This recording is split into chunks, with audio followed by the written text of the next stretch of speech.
کسی کا نمبر دو قرآن پڑھنے والوں کو. باپ مر گیا ہے, پڑھ کر بخشنے کے لیے بیٹے کو قرآن پڑھنا نہیں آتا, بیٹی کو قرآن پڑھنا نہیں آتا. بہترین نوکریاں دلا دی, لاکھوں کمانے والے ہو گئے, لیکن باپ کا جنازہ رکھا ہوا ہے.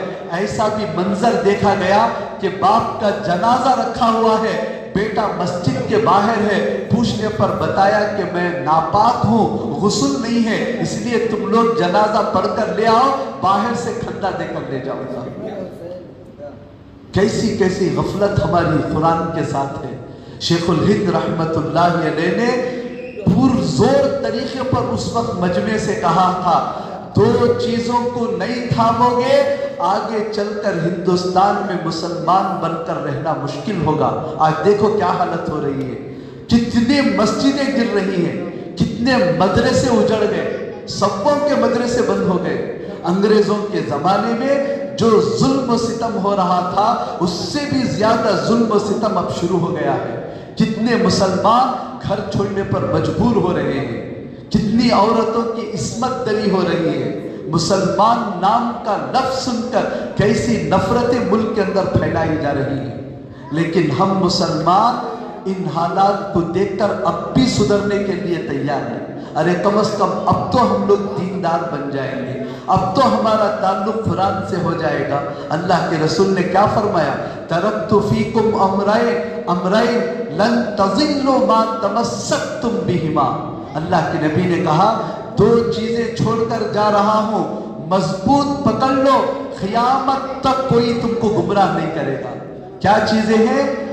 اللہ کا کلام اور میرا طریقہ, سنت طریقہ اور اللہ کا کلام. آج اللہ کی پناہ ہم مسلمانوں کو نبی کے سنت طریقے پسند نہیں. جیسے نبی کھاتے تھے ویسے کھانے کا طریقہ ہم کو پسند نہیں, جیسے سوتے تھے وہ طریقہ پسند نہیں, جو نبی کا لباس تھا وہ پسند نہیں. جنہوں نے نبی کو ستایا, جو نبی کے دشمن ہیں, ان کا طور طریقہ فخر کے ساتھ ہم لوگ کرتے ہیں. انگریزوں کے طور طریقے پر, انگریزوں نے ہندوستان میں جب حکومت کی تو ان کا اعلان یہ تھا, ہم چاہتے ہیں تم اپنے لباس میں رہو, لباس تمہارا ہو لیکن دل ہمارے طریقوں پر ہو. قاسم نانوتوی نے دیوبند کی بنیاد ڈال کر کہا, ہم یہ چاہتے ہیں لباس تمہارا ہو لیکن دل اس کے اندر رہنے والے جذبات وہ ہوں جو اللہ کے نبی اور صحابہ کرام کے تھے, سچا پکا مسلمان. لیکن ہم نے کس کو ترجیح دی؟ انگریزوں کے طریقے کو. آج مسلمانوں کے گھروں میں بچہ پیدا ہوتا ہے تو اس کے سال کے اوپر برتھ ڈے مناتے ہیں. یہ کس کا طریقہ ہے؟ انگریزوں کا طریقہ. سالانہ برسی کرنے کا طریقہ کس کا ہے؟ انگریزوں کا طریقہ. سال کے اوپر ہیپی نیو ایئر منانے کا طریقہ کس کا ہے؟ انگریزوں کا. اور خوشیاں کون منا رہا ہے؟ مسلمان, جس کے پیدا ہوتی ہی کان میں اذان دی گئی, پھٹاخے پھوڑ کر, کیک کاٹ کر انگریزوں کے طریقوں کو زندہ کر رہا ہے. تو میرے دوستوں اور بزرگوں, یہ ہمارے اکابرین کی جماعت, حضرت قاسم نانوتوی رحمت اللہ علیہ, رشید احمد گنگوہی رحمت اللہ علیہ, ان کی کوششوں سے اس کے بعد 1857 کے بعد 1919 کے اندر جمعیت علماء کا سب سے پہلے بنیاد رکھ کر یہ فیصلہ کیا کہ یہ جنگ صرف مسلمان کو نہیں, ملک کے اندر رہنے والے ہر آدمی کو ساتھ دینا چاہیے. اس کے بعد ملک کے ہر آدمی کو ساتھ دیا گیا. اس کے بعد جو ہم نام سنتے ہیں گاندھی جی, گاندھی جی, تو آپ کتابیں پڑھ کر دیکھو, گاندھی جی کو جب کھانا دینے کی جو ذمہ داری تھی اس کا ذمہ دار پٹپ میاں انصاری ان کا نام تھا. ان کی ذمہ داری تھی کہ گاندھی جی کو جو بھی کھانا دے سب سے پہلے تم ہی اس کا انتظام کرو. تو ایک مرتبہ گاندھی جی کھانے کے لیے بیٹھے ہیں, وہ پٹپ میاں رونے لگے اور فوراً نوالے کو پھینک دیا, زارو قطار رونے لگے. گاندھی جی نے پوچھا کہ بھئی کیا بات ہے, کیوں تم نے ایسا کیا؟ کہا کہ اس کھانے کے اندر زہر ملایا ہے. کس نے ملایا؟ کہا میں نے ہی ملایا ہے, کیونکہ میرا سارا خاندان انگریزوں نے کڈنیپ کر لیا ہے اور آج صبح میں میرے بیٹے کو قتل کر کے میرے بیٹے کی لاش گھر میں بھیجے ہیں اور مجھے یہ حکم دیا ہے کہ کھانے میں زہر ملا اور گاندھی جی کو ختم کر، جب ہمارے پاس رپورٹ پہنچے گی کہ گاندھی جی مر گئے ہیں اس کے بعد تمہارے خاندان کو بھیجیں گے، ورنہ ایک ایک کر کے لاش تیرے گھر کو آئے گی۔ پورے خاندان کو انہوں نے قربان کر دیا، لیکن غداری نہیں کی۔ ملک کی آزادی کے لیے یہ پٹک میاں نے ایسی قربانی دی کہ آزادی کے بعد بھی ملک کا جو راشٹرپتی تھا اس نے اعلان کیا، پٹک میاں نے بڑی قربانی دی۔ میں نے آنکھوں سے دیکھا ہے، آج ان کے خاندان کے لیے میں 50 ایکڑ زمین الاٹ کرتا ہوں۔ جب وہ زمین دی گئی تو اس سے پہلے ہی ان کا انتقال ہو گیا تھا۔ اپنی قربانی کا بدلہ بھی ان لوگوں نے لینا پسند نہیں کیا۔ آج یہ جو جھنڈا ہے جس کو لہرایا جاتا ہے، اس کے اندر جو رنگ ہے، اس کے اندر جو چکر ہے، اس کے اندر جو خوبصورتی ہے، وہ بنانے والی ایک مسلمان عورت حیدرآباد کی رہنے والی سریا طیب جی نے بنایا ہے۔ سب سے پہلے جے ہند کا نعرہ اس ملک کے اندر لگانے والے وہ ایک مسلمان ہیں۔ اس ملک کو آزاد کرانے کے لیے سب سے پہلا فتویٰ شاہ عبدالعزیز صاحب کا، سب سے پہلی قربانی نواب سراج الدولہ کی، بہت بڑی قربانی ٹیپو سلطان شہید رحمت اللہ علیہ کی، اور شاہ اسماعیل سمیت کی ہزاروں کی جماعت، اور یعقوب نانوتوی رحمت اللہ علیہ، قاسم نانوتوی رحمت اللہ علیہ، ان کی جماعت۔ تو تقریباً علماء نے کتابوں میں لکھا قریب کے زمانے میں 5 لاکھ مسلمان شہید ہوئے۔ 5 لاکھ مسلمان، 50 پر 1000 علماء کرام کی قربانیوں کے بعد یہ ملک آزاد ہوا ہے۔ ان لوگوں نے اتنی قربانیاں اسی لیے دی تھی کہ ہماری آنے والی نسلیں ملک کی حفاظت کریں، ملک کے اندر امن و امان کے ساتھ رہیں۔ لیکن یہ ملک کیا ہو گیا؟ غداروں کے ہاتھ میں، جن کا خاندان کا ایک آدمی، جن کی جماعتوں کا ایک آدمی بھی نہیں، بلکہ انگریزوں کے تلوے چاٹتے تھے، یہ لوگ ملک کے اوپر بیٹھ کر مسلمانوں کی تاریخ کو اب لوگ مٹا رہے ہیں، نفرتیں پھیلا رہے ہیں۔ اس لیے اس وقت جمعیت علماء ہند نے پورے ملک کے اندر یہ آواز لگائی کہ بھائی جب 15 اگست آئے، 26 جنوری آئے، تو صرف اسکولوں کی حد تک نہیں، مسجدوں کے پاس، ہر مدرسے میں، ہر مکتب کے اندر ترنگا لہرایا جائے، اور ملک کے لیے جن لوگوں نے قربانیاں دی ہیں ان کے لیے ایصال ثواب کا اہتمام کیا جائے، اور ایسا پروگرام کیا جائے کہ ملک کے غیروں کو بھی اس پہ بٹھا کر ہمارے ملک کے آزادی کے لیے مسلمانوں نے جو قربانیاں دی ہیں، علماء اکرام نے جو قربانیاں دی ہیں، ان کو بیان کیا جائے۔ لیکن ہوتا کہاں ہے؟ ایسے پروگرام چلتے کہاں ہیں؟ جہاں چلتے ہیں وہاں جاتے کہاں ہیں؟ سنتے کہاں ہیں؟ ہمارے لیے گھنٹوں فون میں بیکار باتوں میں وقت ضائع کرنے میں ہمارا کافی وقت لگ جاتا ہے۔ اس لیے اس وقت ملک کے حالات جو بگڑ رہے ہیں، بہت اہم تقاضا ہے کہ ہم سب سے پہلے اپنے ملک کے ان بگڑے ہوئے حالات کو درست کرنے کی کوشش کریں۔ اگر قربانی دینے کی ضرورت پڑے، ہماری جان کی بھی قربانی دینے کی ضرورت پڑے تو دے، آنے والی ہماری نسلیں محفوظ رہیں گی۔ ورنہ آج موجودہ حکومت نے کفر کو لاگو کر دیا ہے۔ آپ کے بچے جن اسکولوں میں پڑھ رہے ہیں، ذرا پوچھ کر دیکھو ان کو، کتنے اسکولوں کے اندر سورج کی پوجا ہو رہی ہے، کتنے اسکولوں کے اندر یوگا کرایا جا رہا ہے۔ صاف مسلمان بچے کہتے ہیں کہ یہ تو ایک ایکسرسائز ہے۔ بھئی یہ ایکسرسائز نہیں، یہ کفر ہے۔ آپ کے بچوں کو کفر پڑھایا جا رہا ہے، اور سیلبس اسکول کا پورا بدل گیا ہے، اور ایسا بدل گیا ہے کہ اس سیلبس کو پڑھنے کے بعد مسلمان بچے کے اندر خود بخود نبی کی دشمنی پیدا ہوگی، خود بخود نبی سے نفرت پیدا ہوگی، اسلام سے دشمنی پیدا ہوگی۔ ایسا ماحول، ایسا جال ملک کے اندر بنایا گیا ہے۔ اس لیے ہم لوگوں کو ہوشیار ہونا ہے، ملک کی حفاظت کرنا ہے، اور جو ہے ہم لوگوں کو شہری بننے کے لیے سب سے پہلے کوشش کرنا ہے. یہ جو SIR لا رہے ہیں, UCC کا قانون لا رہے ہیں, NRC کا قانون لا رہے ہیں, ان سب کا مقصد ایک ہی ہے کہ مسلمان کو اس ملک سے نکالا جائے. ڈیٹینشن کیمپوں میں رکھا گیا ہے, اس ملک کے غدار بتایا جائے, ہماری تاریخ کو مٹا دیا جائے. یہ دشمنوں کی کوشش ہے, تو ہم جو ہے ان کی کوششوں کو ناکام کرنے کے لیے ہماری بڑوں کی طرف سے, علماء کی طرف سے جو رہبری ملتی ہے, آنکھ بن کر چلنے کے پابند بنے. انشاءاللہ آگے چل کر ہمارا اور ہماری نسلوں کا ایمان اس ملک کے اندر محفوظ رہ سکتا ہے. ورنہ یہی غفلت جو اب ہے, نمازوں سے دوری, قرآن سے دوری, آپس میں لڑائی جھگڑے, آپس میں کینہ بغض عداوتیں, آپس میں غیبتیں, ایک دوسرے کی ٹانگ کھینچنا, ایک دوسرے سے لڑنا جھگڑنا, نشے کی چیزیں استعمال کرنا, ہر وقت نشے کی حالت میں رہنا, ایسی غفلت والوں کو اللہ کبھی پسند نہیں کرتا. اللہ ختم کر کے ظالموں کو پھر مسلط کرے گا.